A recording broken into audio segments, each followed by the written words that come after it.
नमस्कार साथियों, किरण वाई की कहानियां चैनल में आपका स्वागत है। अंशुला जो अपने नाम के अनुरूप उगते सूरज की किरणों के समान चमकते रूप रंग वाली है, जो स्वभाव से बिल्कुल शांत और सौम्य है, लेकिन अंदर से ऐसी आग छुपा रखी है कि यदि किसी ने छेड़ दिया तो जलाकर भस्म कर देने का जज्बा रखती है। आज उसी अंशुला के प्यार की इंतहा देखिए। कहानी को समझने के लिए पूरा वीडियो अवश्य देखें। संकल्प सबके साथ कोर्ट में बैठा कोर्ट की कार्यवाही देख रहा था। हथकड़ी पहने व्हील चेयर पर बैठा विद्युत जैसे ही कमरे में दाखिल हुआ, संकल्प की आंखों के आगे उस रात का मंजर घूम गया, जिस रात समर और आयरा की शादी थी। कैसे इन दोनों ने अंशुला को गेस्ट हाउस के रूम में बंद कर लिया था, और किन हालातों में संकल्प ने अंशुला की मांग में सिंदूर भरकर उसे अपना बना लिया था। अंशुला का ध्यान आते ही उसका हाथ स्वतः अपनी पॉकेट पर चला गया। आज कोर्ट के लिए निकलने से पहले संकल्प अपने रूम में गया तो उसकी नजर तकिए पर रखे एक लिफाफे पर पड़ी। उत्सुकतावश उसने लिफाफा उठा लिया। अंशुला की हैंड राइटिंग में लिखा था, साहिब के लिए। संकल्प को देर हो रही थी, इसलिए उसने लिफाफा अपनी पॉकेट में रख लिया। अब संकल्प ये जानने के लिए बेचैन हो गया था कि उस लिफाफे के अंदर उसकी एंजल ने रखा क्या है। खोलकर देखा तो उसमें एक छोटा सा खत था। मोतियों जैसे सुंदर अक्षरों में अंशुला ने अपना दिल खोलकर अपने साहिब के आगे रख दिया था। संकल्प की नजरें खत के अक्षरों पर तैरने लगी। उस दिन जब आपने सबके सामने हमें अंशुला यदुवंशी से अंशुला संकल्प राव बनाया था, हम बता नहीं सकते कि हम कितने खुश हुए थे। ऐसा लग रहा था कि जैसे हम हवाओं में चल रहे हैं और हमारे दामन में बस फूल ही फूल सिमट आए हों। आपने हमारी मांग में अपने नाम का सिंदूर भर के और हमारे गले में अपने नाम का काला धागा पहनाकर हमें जमाने भर की खुशियां दे दी। आप अपने घर के इकलौते बेटे हैं। आपके घर वालों के और खुद आपके भी आपकी शादी को लेकर बहुत सारे अरमान रहे होंगे, लेकिन सिर्फ हमारे लिए आपने अपनी हर खुशी को दरकिनार करके हमारी खुशी को अपनी खुशी बना लिया। उस दिन जब सबने हमारी दोबारा शादी की बात की, तो उसकी खुशी की चमक एक पल को हमारी आंखों में भी झलक उठी। उसमें सिर्फ हमारी ही नहीं, बल्कि पूरे परिवार की चाहत थी। हम तो आपसे मिलकर पूरे ही हो गए थे। फिर हमारी शादी हमारे लिए अधूरी कैसे हो सकती थी? हमारा दिल कहता था हम आपको शुक्रिया अदा करें कि आपने हमें अपनी जिंदगी में कितने प्यार और विश्वास से शामिल किया था। आप तो अपने दिल की हर बात कह लेते हैं, लेकिन हम नहीं कह पाते। हमें भी अपनी फीलिंग्स को आपसे जताना सिखा दीजिए ना साहिब। पर आप तो हमारे बिना बोले ही हमारे दिल का हाल जान लेते हैं। हम आपसे बहुत ज्यादा प्यार करते हैं, खुद से भी ज्यादा। I love you Sahib. संकल्प के होठों पर एक मुस्कान तैर गई थी। उसने अपनी जान के एहसास में डूबे उस खत को अपने होठों से लगा लिया। वो भूल ही गया था कि कहाँ बैठा है। अचानक उसकी निगाह सामने कटघरे पर गई तो अब ट्रक ड्राइवर का बयान शुरू हो गया था। नरेश सब कुछ साफ साफ बता रहा था कि कैसे विद्युत और उसके पापा ने नरेश के बीबी बच्चे को बंदी बना लिया था और पैसों की लालच देकर अंशुला के मम्मी पापा की कार का एक्सीडेंट करवाया था। संकल्प की निगाह विद्युत और उसके पापा और मम्मी पर गई। संकल्प के दिल में जैसे कुछ दरक सा गया। कितनी चालाकी है इन तीनों के चेहरे पर, और अंशुला की माँ कितनी भोली थी कि वो इनकी शातिर बुद्धि को भांप नहीं पाई। उनकी एक छोटी सी गलती ने उनकी प्यारी बेटी की जिंदगी तबाह करने में कोई कसर नहीं छोड़ी। विद्युत तो आज भी अंशुला की खुशियों में ग्रहण बनकर बैठा है, लेकिन ये नहीं जानते इनका सामना अब राव संकल्प सिंह से हुआ है। जिंदगी भर अपना नाम और शक्ल इन सबको भूलने नहीं दूंगा। संकल्प की निगाह विद्युत की निगाह से टकराई तो विद्युत के चेहरे पर एक जहरीली मुस्कान आ गई। उसे देखकर जाने क्यों संकल्प का मन किसी अनजानी आशंका से बेचैन हो गया। उधर मंदिर के वट वृक्ष के पास खड़ी दिशा ने दो औरतों के साथ अंशुला को जाते देखा। अंशुला ने आंखों से ही दिशा को दूर रहने और कुछ न कहने का इशारा कर दिया था।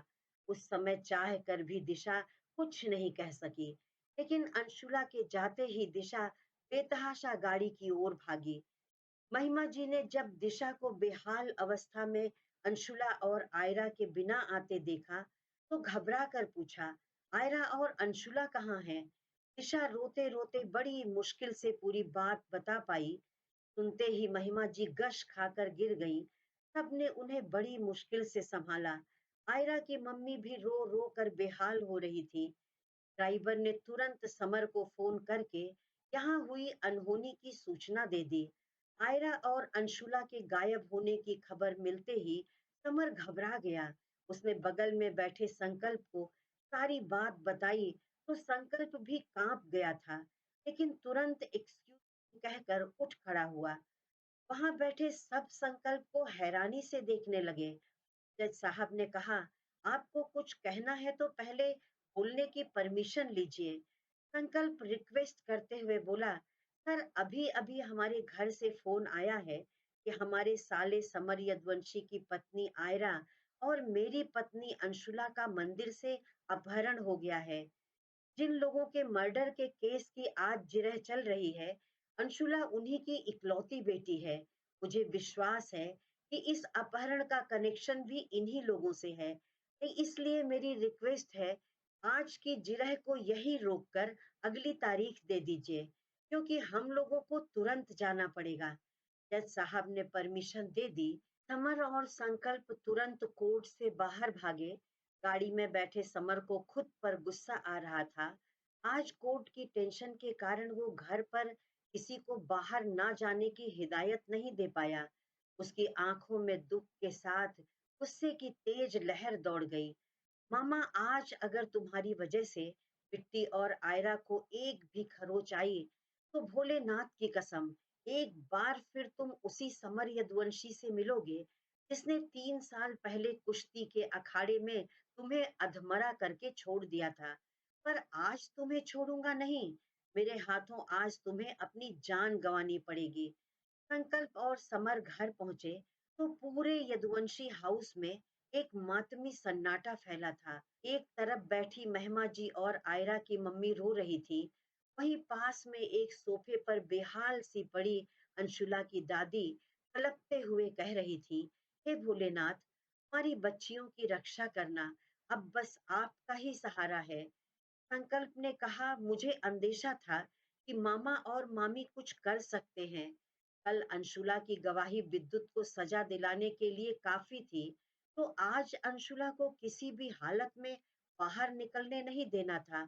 जबकि शैंकी भाई के 2 आदमी अंशुला के साथ मंदिर तक गए थे, लेकिन वो गाड़ी पार्क करके कार से उतरते उससे पहले ही 4 लोगों ने उन पर हमला करके उन्हें गाड़ी में ही बेहोश कर दिया। सब कुछ प्लान था उनका। कोई तो है यहाँ जो यहाँ की खबर उन लोगों तक पहुंचा रहा है। समर सोफे पर बैठा रो रहा था।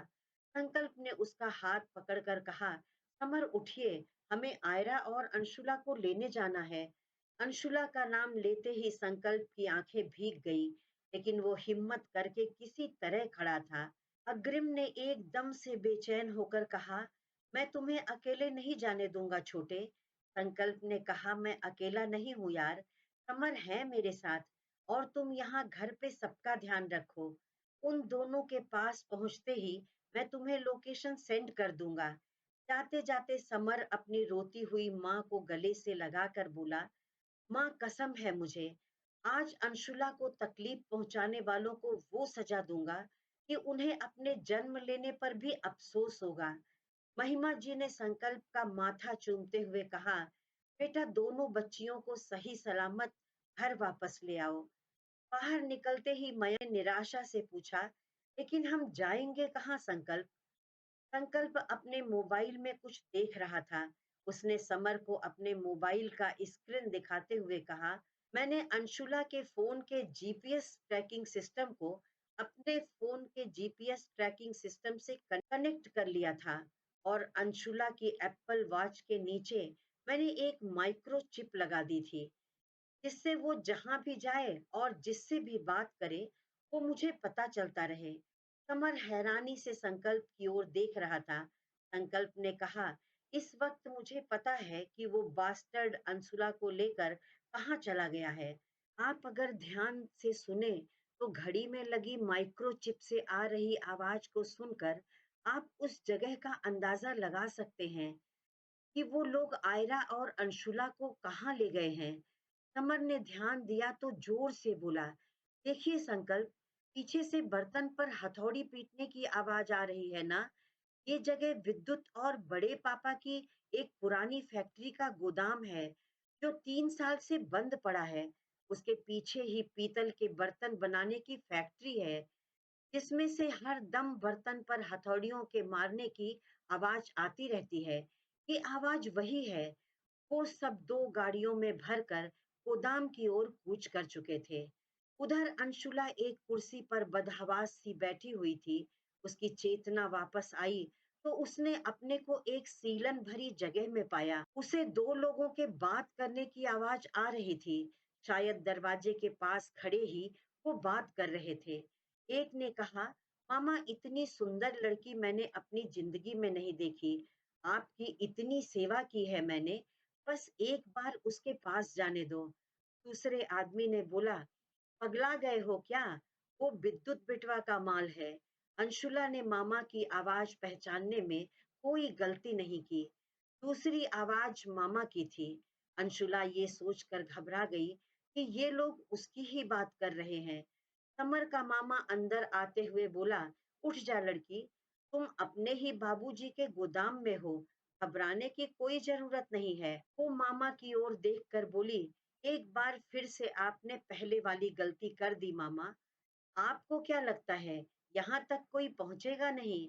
मामा दांत पीसते हुए बोला, हम तुम्हारे मामा नहीं हैं।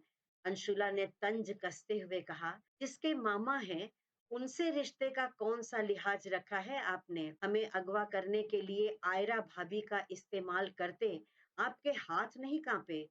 मामा गुस्से में चिल्लाते हुए बोला, सुन छोकरिया, हमारा दिमाग ना खराब करना। चंचला जिज्जी ने पहले ही हमारा भेजा फ्राई करके रखा है। अंशुला ने कुछ सोचकर नरमी से कहा, मामा, आपकी दुश्मनी हमसे है। अब तो हम आपके सामने हैं। आयरा भाभी को छोड़ दीजिए, उन्होंने आपका कुछ नहीं बिगाड़ा है। अरे ऐसे कैसे छोड़ दे बहुरिया को? कमर बेटवा को यहाँ बुलाने के लिए ही तो हम बहुरिया को स्पेशल गेस्ट बना कर ले आए हैं। अंशुला गुस्से में बोली, तुम सच में मामा तो क्या, इंसान कहलाने के काबिल भी नहीं हो। अब अंशुला भोलेनाथ से बस आयरा की सलामती की दुआ कर रही थी। मामा के साथ गन लेकर खड़ा एक लड़का जिस निगाह से अंशुला को देख रहा था और बार बार छूने की कोशिश कर रहा था, अंशुला का दिल कांप उठा। उसने सोचा, इन शैतानों के बीच में आयरा भाभी ना जाने किस हाल में होंगी, उनका पता लगाना बहुत जरूरी है। थोड़ी देर बाद मामा को फोन में बिजी देखकर अंशुला कमरे में इधर उधर नजर दौड़ाने लगी। सामने उसे एक लोहे की रॉड पड़ी दिखाई दी। उसने लपक कर रॉड उठा लिया और मामा की पीठ पर एक जोरदार वार करते हुए मामा के साथ खड़े लड़के से बोली, खबरदार, इस शैतान को बचाने के लिए आगे भी बढ़े तो हम इस रॉड को इसकी छाती के आर पार कर देंगे। मामा अचानक हुए इस हमले के लिए तैयार नहीं था। वो जमीन में गिर पड़ा। अंशुला ने उसकी छाती पर रॉड को दबाते हुए उस लड़के को चेतावनी दी थी। मामा घबरा कर बोला, अरे बिटिया, तुम कहाँ लोहा लक्कड़ से खेल रही हो? तुम्हारे नाजुक हाथ रोटी बेलने के लिए हैं, ये मजबूत रॉड उठाने के लिए नहीं। हमारी मानो तो इसे फेंक दो। वो हिलने की कोशिश करने लगा तो अंशुला दांत पीसते हुए बोली, कोई होशियारी नहीं मामा, और हमें कमजोर समझने की गलती भी मत करना। हमारी खामोशी और कम बोलना हमारे संस्कार हैं, कमजोरी नहीं है। भाई ने हमें रॉड ही नहीं, बंदूक चलाना भी सिखाया है। अंशुला ने रॉड का तीखा हिस्सा मामा की गर्दन पर लगाते हुए कहा, तुमने हमारी आयरा भाभी को तकलीफ पहुंचाने की कोशिश की। तुम हमारे समर भाई को नुकसान पहुंचाने की कोशिश करो, हम तुम्हें इस लायक ही नहीं छोड़ेंगे। अंशुला मामा पर रॉड से ताबड़तोड़ वार करने लगी थी। बहुत हो गया लड़की, अब अगर तुमने हमारे पति पर एक बार भी हाथ उठाया तो तुम्हारी भाभी इस दुनिया से उठ जाएगी। हीरा मामी आयरा की कनपटी पर गन पॉइंट पर लिए हुए अंदर आते हुए बोली। आयरा बड़ी मुश्किल से चल पा रही थी। उसकी ये हालत देखकर अंशुला के हाथ से एकाएक लोहे की रॉड छूट कर गिर गई। मामा ने उठकर अंशुला को पकड़ लिया। अंशुला गिड़गिड़ाते हुए बोली, आप लोगों को सारी चिढ़ हमसे है ना? आयरा भाभी को छोड़ दीजिए, उन्हें जाने दीजिए। उन्होंने आपका क्या बिगाड़ा है? मामा गुस्से से बोला, ये सब तेरी वजह से हो रहा है लड़की। चंचला जिज्जी अपनी गांव की प्रॉपर्टी हमारे नाम करने को तैयार थी, लेकिन अब तो वो तुझे अपना चुकी हैं। अब आसानी से हमारी बात नहीं मानेंगी। अब तू अपनी गांव की प्रॉपर्टी हमारे नाम कर दे तो हम तुम सबकी जान बख्श देंगे। मामा और मामी की आंखों में पैसों की हवस का ऐसा काला चश्मा चढ़ा हुआ था कि रिश्तों की पहचान ही भूल गए थे। उसी समय संकल्प और समर गोदाम के पास पहुंच गए थे। वो सब अलग अलग दिशा से गोदाम के अंदर घुस गए। संकल्प ने अग्रिम को यहाँ की लोकेशन शेयर कर दी। अंदर कुछ आदमी चौकसी के लिए खड़े थे, लेकिन आज कोई चौकीदारी और पहरेदारी उन कलयुगी मामा मामी को समर और संकल्प के कहर से नहीं बचा सकती थी। मामा के पहरेदारों को उठा उठा कर पटकते हुए दोनों आगे बढ़ते चले गए। समर ने कहा, संकल्प आप ऊपर जाइए, मैं यहाँ देखता हूँ।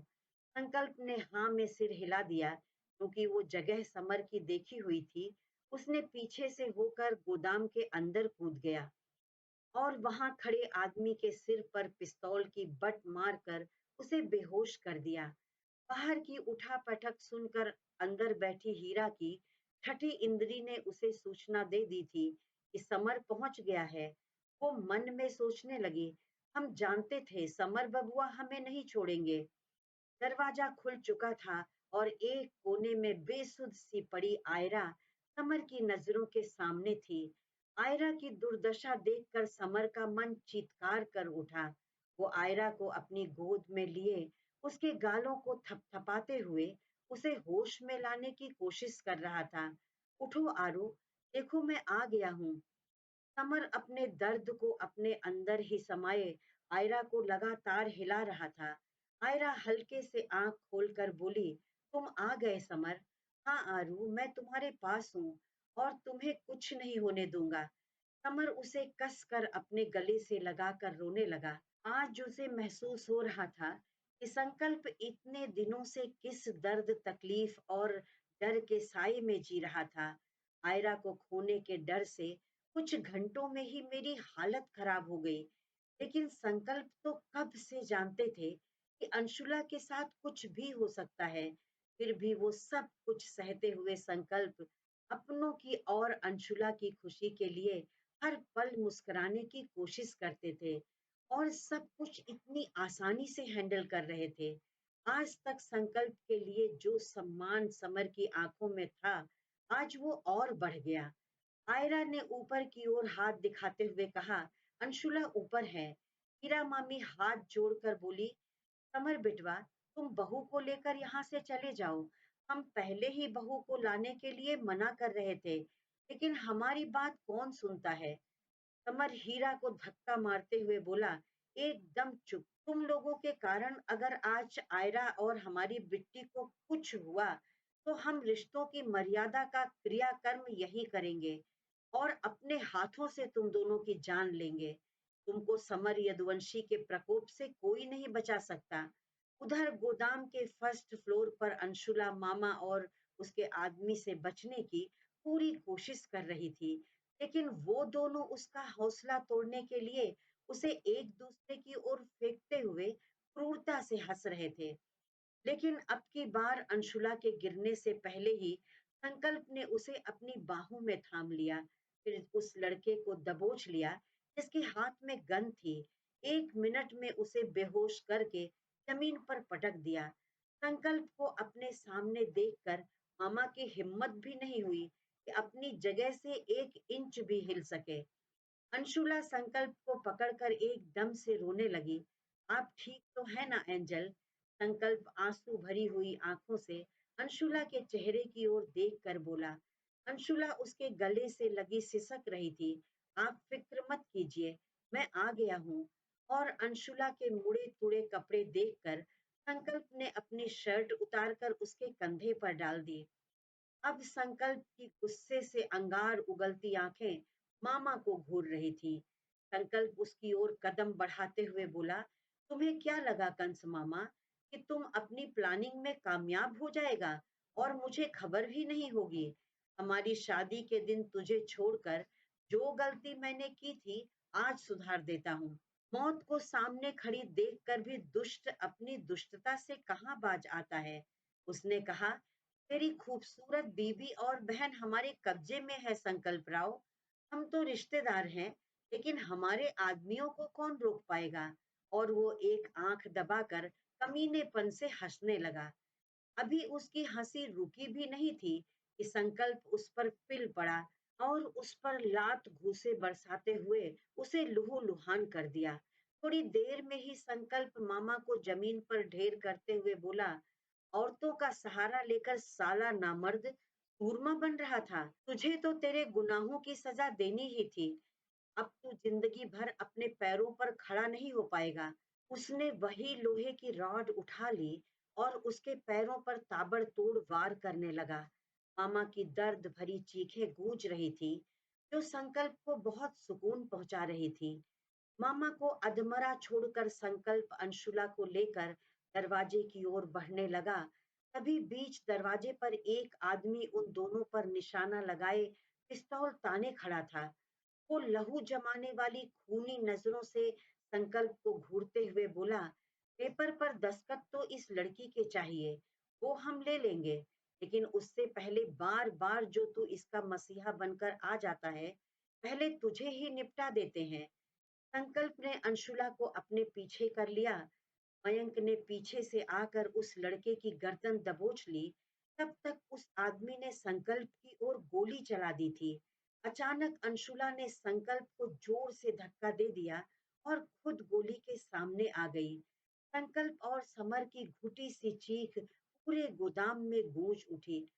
गोली अंशुला के कंधे से थोड़ा नीचे जाकर लगी थी। अंशुला अपने कंधे पर हाथ रखकर गिरने लगी। संकल्प उसे गोद में लेकर जमीन में बैठ गया। समर ने गोली मारने वाले लड़के को पीछे से गोली मार दी। जान के लाले पड़ते देखकर मामा घिसटते हुए निकलने की कोशिश कर रहा था, लेकिन समर ने मामा पर भी गोली चला दी। इस समय उसे कोई होश नहीं था, क्योंकि उसकी जान से प्यारी बहन उसकी आंखों के सामने खून से लथपथ पड़ी थी। समर अंशुला का सिर पकड़ते हुए बोला, बच्ची तुम हमेशा सारा दर्द अपने ऊपर ले लेती हो। मुझे तुम्हारी ये बात बिल्कुल पसंद नहीं है। मैं तुम्हारा भाई हूँ, तुम्हारी रक्षा करते हुए मुझे गोली खानी थी, लेकिन तुम मानती कहाँ हो किसी की बात। अब उठ जाओ वरना मैं बहुत गुस्सा हो जाऊंगा। कमर बिलख बिलख कर रो रहा था। उधर गोली की आवाज सुनते ही अभी अभी बाहर पहुंचे अग्रिम, रतन जी और पुलिस भागकर अंदर पहुंची। अंदर का दृश्य देखकर सबका दिल दहल गया था।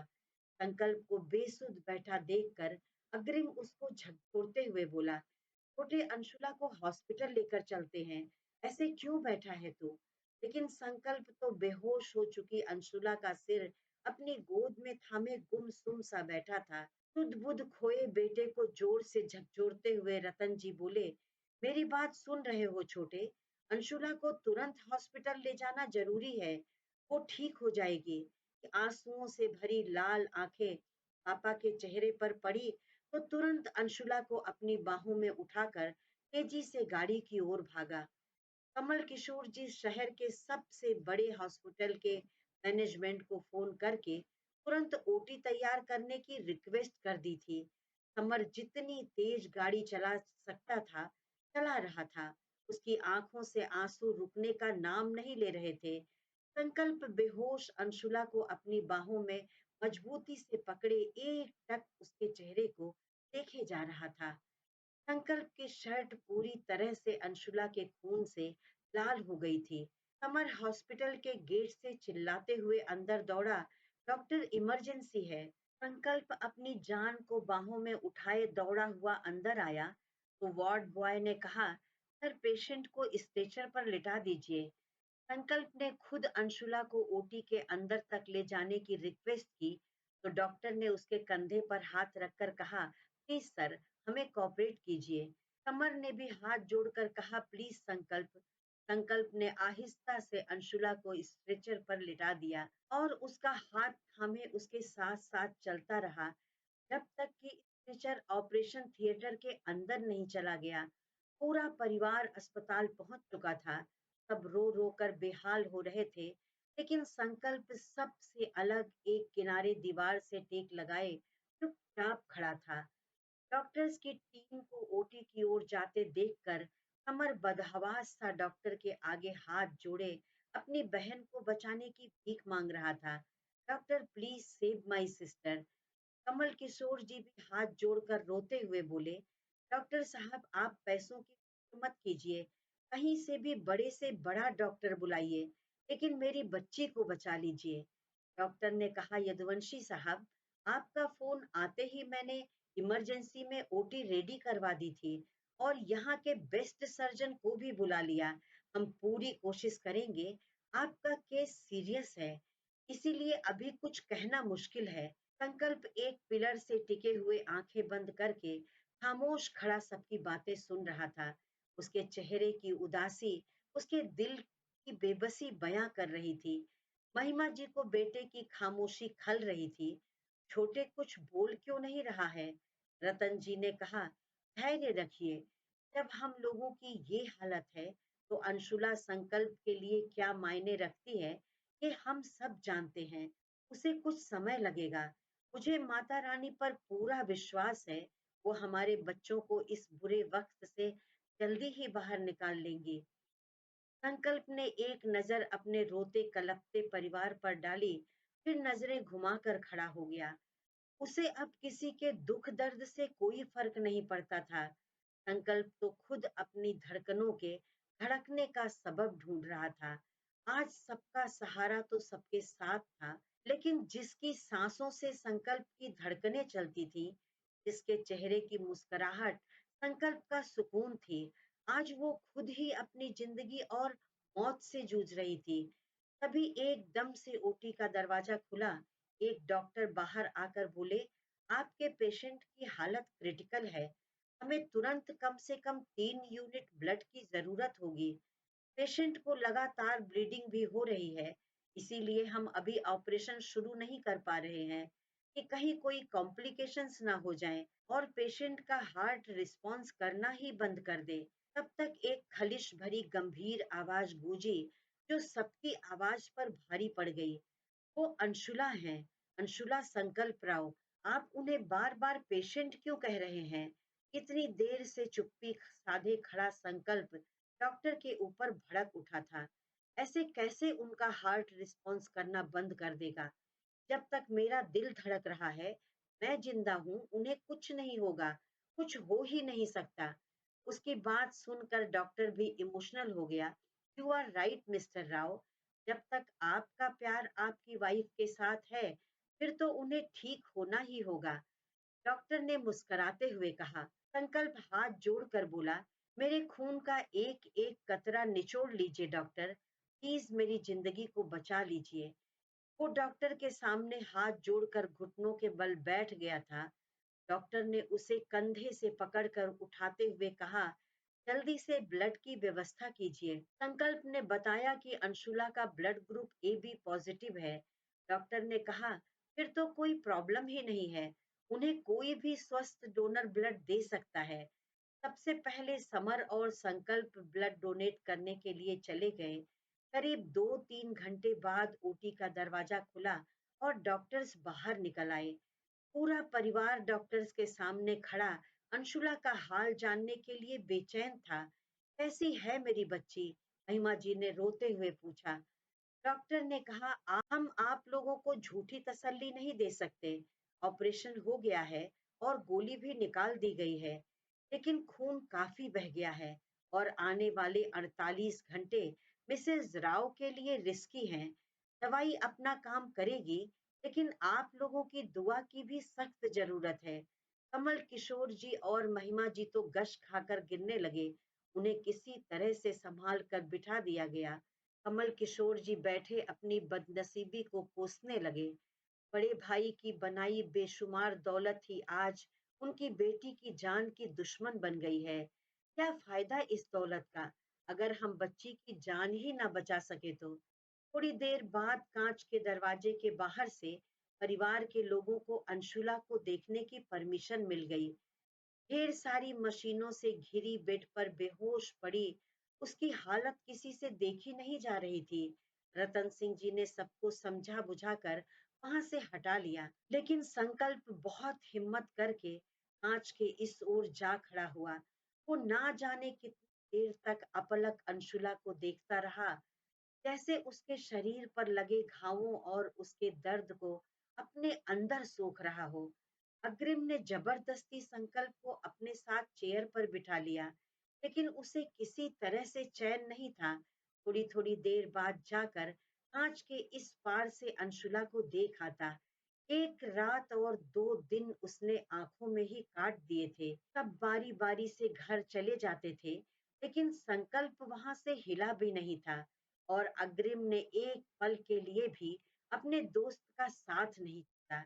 आज दूसरी रात भी बीत रही थी, लेकिन अंशुला को होश नहीं आया। संकल्प हॉस्पिटल में ही बने एक छोटे से मंदिर में भोलेनाथ की मूर्ति के आगे जाकर खड़ा हो गया। इस समय उसके चेहरे पर बहुत गुस्सा था। अपनी हर दूसरी बात में वो आपका नाम लेती हैं, बहुत मानती हैं आपको। उन्हें विश्वास था कि आप हर पल उनके साथ हैं, तो उनका कुछ बुरा नहीं हो सकता। फिर आपके रहते आज वो इस हालत में क्यों हैं? कहाँ थे आप जब उनके ऊपर गोली चल रही थी? आप जानते हैं कि मैं इस सब में ज्यादा विश्वास नहीं रखता। संकल्प की आंखों में गुस्सा बेहिसाब था, लेकिन फिर भी उसके मन में भोलेनाथ पर एक अनकहा विश्वास भी था। उसकी आंखों से आंसू बहने लगे। वो मूर्ति के सामने घुटनों के बल बैठ गया और हाथ जोड़ते हुए बोला, मैं आप पर विश्वास नहीं करता हूँ, तो मुझे दंड दीजिए, लेकिन अंशुला को माफ कर दीजिए। आप जानते हैं कि उसके बगैर मेरी जिंदगी का कोई अस्तित्व नहीं है। मुझे मेरी जिंदगी लौटा दीजिए। वो वहीं एक पिलर से टेक लगाए आंखें बंद करके जमीन पर बैठ गया। तो रातों से सोया नहीं था, इसलिए आंखें बंद करते ही थोड़ी देर में उसे झपकी आ गई। आप इतने दुखी क्यों हैं? हम तो आपके पास ही हैं, फिर आप रो क्यों रहे हैं? अंशुला संकल्प के बगल में ही फर्श पर बैठी उसके चेहरे पर हाथ लगाते हुए बोली। एकदम से संकल्प की आंख खुल गई। आपको इस समय भी मजाक सूझ रहा है एंजल? यहाँ मेरी जान अटकी हुई है और आप मेरे रोने का कारण जानना चाहती हैं? संकल्प ने अंशुला के दोनों हाथों को कसकर पकड़ लिया। जब हमारी सांसें आपकी धड़कनों में बसी हैं, तो फिर हमारी सांसें कैसे बंद हो सकती हैं? आपकी धड़कनें तो चल रही हैं ना? अंशुला के चेहरे पर मुस्कुराहट फैल गई। देखिए मिसेस राव, आपने बहुत तड़पा लिया है मुझे खुद से दूर रखकर। अब एक पल के लिए भी मुझसे दूर गई ना, तो आपके भोलेनाथ की कसम, मैं सह नहीं पाऊंगा। संकल्प ने अंशुला को अपनी बाहों में भरने की कोशिश की, लेकिन उसका साया हवा में गायब हो चुका था। संकल्प लुढ़क गया था। उफ, क्या था ये सब जो अभी मैंने फील किया? अभी तो अंशुला बिल्कुल ठीक ठाक मेरे पास बैठी थी। वो भागकर सीसीयू के बाहर पहुंचा तो अंशुला के रूम से एक सिस्टर घबराते हुए बाहर निकली। डॉक्टर साहब, पेशेंट के हार्ट ने रिस्पॉन्स करना बंद कर दिया है। सिस्टर की आवाज सुनते ही संकल्प जैसे सुध बुध खो बैठा था। अचानक से अफरा तफरी मच गई थी। बड़े डॉक्टर को कॉल कर दिया गया था, पर संकल्प को कहाँ फुर्सत थी जो वो किसी के आने का इंतजार करता।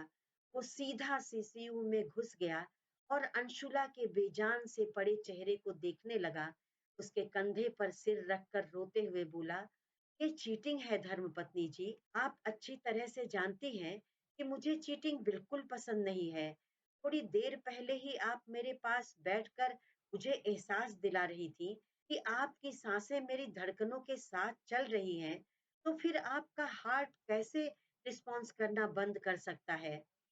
पिछले 2 दिनों से आपके ठीक होने के इंतजार में पागलों की तरह भूख प्यास भुलाए बैठा हूँ, और आप हैं कि अपनी आंखें खोलने के लिए तैयार ही नहीं हैं। आप अच्छी तरह से जानती हैं कि मुझे आपका इंतजार करना और भूख बिल्कुल बर्दाश्त नहीं है।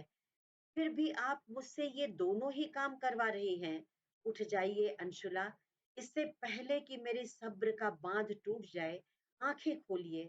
आपको आपके भोलेनाथ की कसम। संकल्प अंशुला को झकझोरते हुए उसके दिल के पास सिर रखकर रोने लगा। कमरे में सब इकट्ठा हो गए थे, लेकिन किसी की हिम्मत नहीं थी कि संकल्प को जाकर समझा सके। संकल्प अंशुला की हथेली अपने हाथों में थामे रो रहा था। अचानक उसे अपनी हथेली में कैद अंशुला की उंगलियों में कुछ हरकत महसूस हुई, और तभी एकदम शांत पड़ा मॉनिटर फिर से बीप बीप करके चलने लगा। Oh my God! ये तो किसी चमत्कार से कम नहीं है। डॉक्टर्स एकदम से चकित रह गए थे। मुबारक हो मिस्टर राव, आपकी वाइफ ने आपके दिल का सिग्नल रिसीव कर लिया। क्रमशः। साथियों, मेरी कहानी आपको कैसी लगी? अच्छी लगी हो तो कृपया लाइक कर दें और कमेंट में लिखकर जरूर बताएं। ऐसी ही और मनोरंजक कहानियां देखने के लिए मेरे चैनल को सब्सक्राइब करके बेल आइकन दबाना ना भूलें। धन्यवाद।